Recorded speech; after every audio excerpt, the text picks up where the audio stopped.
और कई लोगों को कई अनुभव भी हुए हैं, बापू का बहुत अनुभव हुआ। जैसे कि कोई यहाँ आता है, अगर अपनी कोई कुछ दुख है उसके मन में और अपने घर से आते हैं तो बापू यूं ही कह देते हैं, बात बात में कह देते हैं।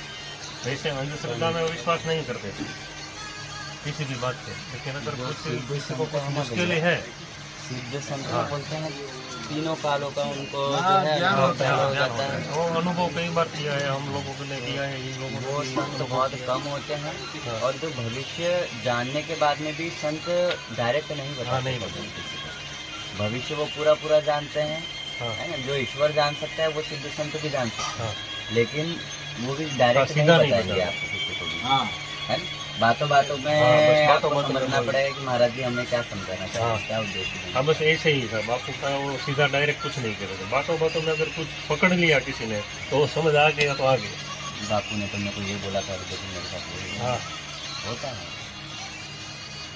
लेकिन एक ऐसी तो ऊर्जा यहाँ पे थी माता जी कि यहाँ अगर कोई आता है तो अपने मन में कुछ दुख लेके आता है तो यहाँ जो तेतरी पूरा चढ़ता है तो दुख गायब हो जाता था सबकी। यहाँ से अगर प्रॉब्लम अपना प्रश्न है तो उसका निराकरण यूं ही आ जाता था। माता जी कभी जैसे बाबू ने किसी को किया नहीं कि तेरा ये होगा, ये कर, वो कर, कुछ नहीं किया। फिर भी पहली बात तो यहाँ पे मैया विराजी थी। हाँ, मैया विराजी थी, मैया भी आपके आप बता रहे हाँ, हो सही सदियों से हाँ सदियों से है ना।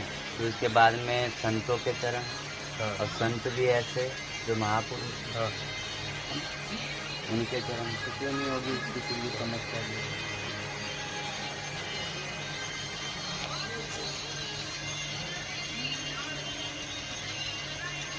आज के टाइम पे बहुत कम संत हैं, हाँ कम मिलते हैं। बहुत कम है जो ऐसी जगह में रह रहे हो, बहुत कम है। कई कई लोग हर ऐसे आते किसी थे को मंदिर बनाने। चाहिए, हर संतों को भी यही चाहिए कि एसी का कमरा हो, हाँ, बड़ी गाड़ियाँ हो। बड़ी गाड़ियाँ, लेकिन उसमें भक्ति नहीं होती ना।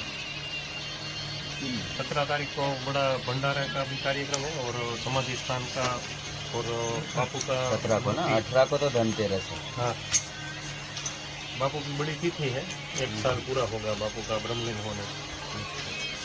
गया आपकी अगर यहाँ हाजिरी हो गया तो आप यहाँ हो गए तो आप बधाइएगा। होंगे तो आपको यहाँ से भी आमंत्रण, बड़ा कार्यक्रम है भजन संध्यावाणी का।